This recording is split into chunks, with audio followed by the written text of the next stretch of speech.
Pernah kebayang nggak gimana caranya sebuah nasihat yang dalam banget bisa dipadatkan cuma dalam 2 baris kalimat? Nah, di bahasan kali ini, kita bakal kenalan sama yang namanya gurindam. Ini tuh puisi Melayu yang kelihatannya sederhana. Tapi, wow, kekuatannya luar biasa. Coba, coba deh dengerin baik-baik kutipan ini. Jika hendak mengenal orang berbangsa, lihat kepada budi dan bahasa. Kerasa nggak iramanya? Rima di akhir itu loh, bangsa dan bahasa, itu bukan cuma biar kedengeran puitis, justru itu yang bikin gampang banget nempel di kepala. Inilah bisa dibilang jantungnya gurindam. Jadi, apa sih rahasianya?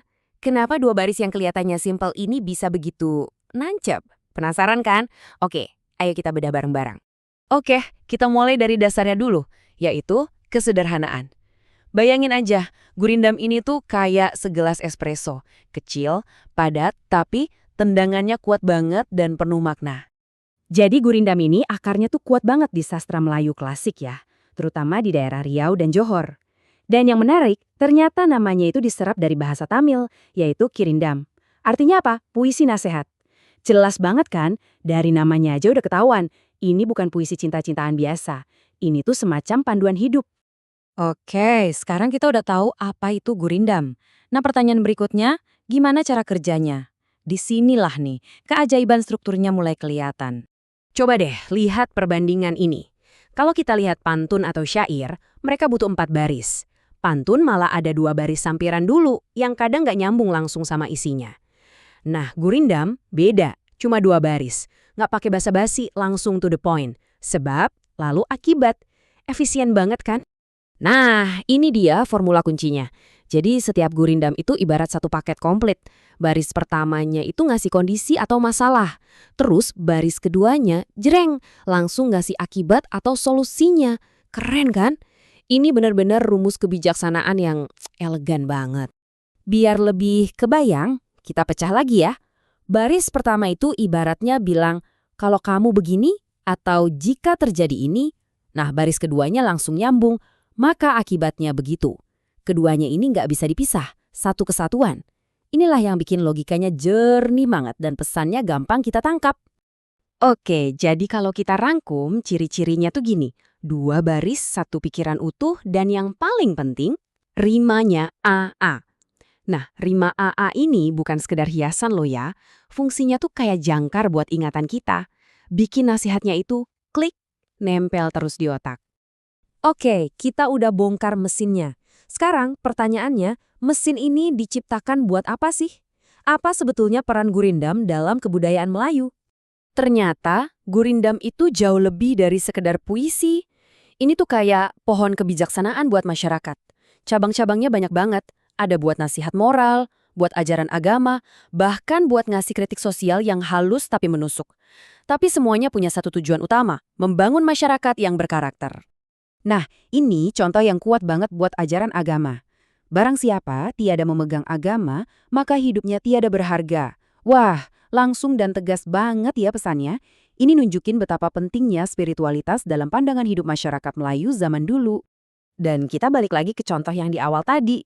Kalau yang ini fokusnya bukan lagi soal agama, tapi soal etika sosial. Lihat kepada budi dan bahasa. Intinya simpel, karakter asli seseorang itu ya kelihatan dari sikap dan omongannya. Ini relevan banget bahkan sampai detik ini ya kan? Setiap genre seni itu pasti punya mahakaryanya kan? Nah, kalau di dunia gurindam, puncaknya mahakaryanya adalah Gurindam 12. Nah, ini dia, Gurindam 12, karya agung dari Raja Ali Haji.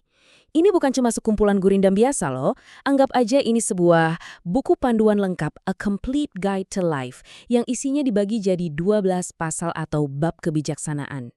Dan isinya itu lengkap banget, mencakup hampir semua aspek kehidupan. Mulai dari soal ibadah, etika dalam pergaulan, tanggung jawab seorang pemimpin, sampai ke hal yang personal banget kayak pentingnya mengendalikan diri. Ini benar-benar kayak peta jalan buat menjalani hidup yang baik. Ini salah satu kutipan dari pasal pertama, versi yang lebih dalam dari yang tadi kita bahas. Sekali-kali, tiada boleh dibilangkan nama. Nah, dibilangkan nama di sini tuh artinya bukan cuma sekedar dikenal ya. Nama itu maksudnya kehormatan, martabat, pengakuan di tengah masyarakat. Jadi pesannya, tanpa pegangan agama, seseorang dianggap nggak punya kehormatan sama sekali. Dalam banget maknanya. Oke, pertanyaannya sekarang, apakah Gurindam ini cuma jadi catatan sejarah aja? Cuma jadi artefak masa lalu?